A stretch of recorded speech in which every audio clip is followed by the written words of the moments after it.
I'm Alex Brando, and I have a view I'd like to share with you. Thought can be broken down into two things: feelings and symbols. And that's how we organize our feelings and symbols. It's how we use our thought process. So what I have drawn here is a feeling isolated by symbols. So the feeling is love. And around love, we have health, partners, siblings, dad, mom, friends, nature, food, pets. All those things that we have close to the feeling of love in our heart. So I would like to isolate onto one of these petals. I'm going to isolate onto dad. Alright, so the symbol of my father is this. The feelings that have been represented through him are these. And now I'm going to isolate onto one more. So, running scared. There. My dad has chosen the profession of veterinarian, so there has been a time or two where he's been running scared from bulls, big dogs, all sorts of things. Normally you can intercept the big dog. I'm Alex Brando, and I have a view I'd like to share with you. Thought can be broken down into two things: feelings and symbols. And that's how we organize our feelings and symbols. It's how we use our thought process. So what I have drawn here is a feeling isolated by symbols. So the feeling is love. And around love, we have health, partners, siblings, dad, mom, friends, nature, food, pets. All those things that we have close to the feeling of love in our heart. So I would like to isolate onto one of these petals. I'm going to isolate onto dad. Alright, so the symbol of my father is this. The feelings that have been represented through him are these. And now I'm going to isolate onto one more. So, running scared. There. My dad has chosen the profession of veterinarian, so there has been a time or two where he's been running scared from bulls, big dogs, all sorts of things. Normally you can intercept the big dog. With this diagram here, I'm explaining the fragmentation of the human mind as technology and means of communication have been moving forward much faster than we have been evolving. I would like to explain this. So these are, your dad, mom, brother Larry, Auntie Cheryl, Joe, Lee, Sue, the typical spread of people that you would find important in the mind. So that's where that's at. Okay, so in 1504, town criers became a mainstream thing. It would be the paying perspective at that time. A church, more than likely, would pay somebody, often a woman, to spread the news because she would be literate, and at that time a lot of people weren't literate, so that's how you got the paid perspective across. And then in the 1700s, the newspaper became more of a mainstream thing, Extra, extra, read all about it! Big butts are popular! Well, not really back then, but anyways. Then, 1900s, radio was a mainstream thing. People had them in their houses, they'd all listen to them, they'd all be gathered around the radio, or that would be the focal point of the household. That started something big here, alright? Then the next step, middle of the 1900s, TV.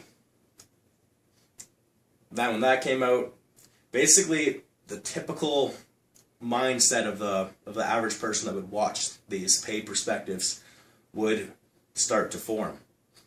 They would have continual types of dramas that would occur that would start to be replicated amongst the population. Okay? Then you got the phone. Then people started to communicate in a way that a lot of the sensory perception was nullified. They could just imagine who they were speaking to and use their ears. So they could be making all sorts of faces to other people. They could be having a completely different opinion, and then the person on the other line could be none the wiser. So that started to shift things. And then the mobile phone. Those big things people started carrying? That only lasted a little while. It quickly shrunk up into something about this big. Everybody could hold in their hand, and everyone was mobile. Big change. Then the internet. The biggest change of them all. When the internet first came into place, people to communicate, to see things, how they were conveying themselves was just through the brain and the eyes. Not much sensory perception involved. You could be completely phony. People can literally go online and find information that gives affirmation to whatever opinion that they would have. And then they could take off with it and become their own person. Not good or bad. It can be seen both ways. Then the smartphone. All of a sudden, all the capabilities in your pocket while you're walking around, a worldwide library, any person that has access to electronic way of communication, you can somehow get to through a phone, through a smartphone. All right, so we have Facebook right here, and in my mind, it is the biggest fragmentation that has happened to the human mind since forever. So you have yourself, and you explain yourself, and you have it all right here for other people's viewing purposes, and then you have a friends list. You see all of these people all at once, and your mind will categorize people upon just seeing them, if they're beautiful, if they're repulsive, if you like them, if you know them. All these brain processes are occurring. And when you have to fundamentally judge all those people all at once just through your visual mind and how, we attach feelings to symbols, it can't occur naturally because we haven't evolved that quick, obviously. This big jump came from the 1500s to the 2000. Not an evolutionary step whatsoever. Okay, so we got to be a little smarter, in my opinion. So right here in the Facebook page, we have people being misrepresented through pictures. This umbrella's a person, this wine's a person, this heart's a person, this cat's a person, or even people have the animal profiles on there. Very fragmented. Okay. This little drawing right here is my representation of how perception occurs. Okay? When you are a small toddler baby, when you start to remember your sensory perception, it gets printed onto little fat peptides, and that's your memory, that's you, that's your neurological holding patterns, that's your perception, that is the echo forth of which you become. So every person that is born with all of these changes has these all printed into their fat peptides, into their memory perception. And it's a big change. It's a big change. Alright, this is a diagram of brain pans of the past and the future and now. So back then, these flower diagrams are, the feelings and symbols that would take up your mind. You have, water, your position, life, hobbies, brothers. Being handy would be something you take pride in back then, instead of paying the service industry to do it for you.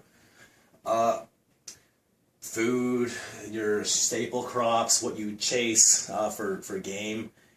A lot of things would take up your being, and you would hold great value to all these things, and you could really see these things when you talk to a person face to face. You could really feel out what they are, who they are. And there are still people like this that understand it's better to keep it simple, to get a more direct effect out of your life instead of floating in the midst. So nowadays you have the important ones, your position in life, which is more and more interchangeable these days. Your mom, your dad, your kids, your close family would be very important to you still. But the social media and the way a typical person lives in a metropolis, they can not see the same person twice if they don't want to. So you can ditch a person, doesn't matter. You won't have to see him again if you don't want to. So there's a cheapness to face-to-face interaction that is starting to occur. even faster with Facebook. People, they just delete you off a friends list, and then that is the end of your friendship. People are actually embodying, or not embodying, they're embodying themselves through technology, which isn't right in my opinion. I don't see it to be a way to live your life.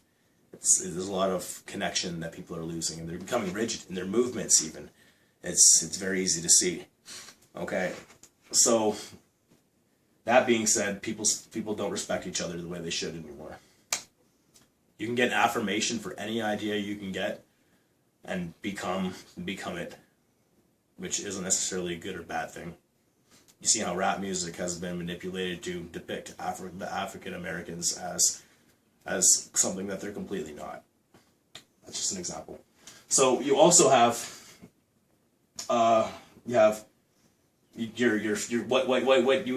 you need as food is completely fragmented. You could eat Chinese, you could eat Hindi, you could do whatever you want. That's really cool. But because of that expansive choice that you have, people don't respect and value the food that they have near as much. And that's one reason, in my opinion, why the food industry has been going to poop, and less and less nutritious food is out there. It's a gap. It's harder to pick the right things. That means people don't care. They don't have to care, because perception is just printed on little reality peptides. Healthy or not, perception occurs. You can attach your positive feelings to whatever you see that you like, and then all of your neurological holding patterns can have all those positive feelings attached to whatever thing you like. And like a crackhead, all their feelings are onto that one thing. But that's just an example. All right, so now people are completely fragmented, nullified. Their overall perception is downgraded. People's faces are less expressive. I think it's because of technology and just how fast we haven't been able to keep up with what has been advancing. All right, that's a view I have just shared with you. I hope you like it.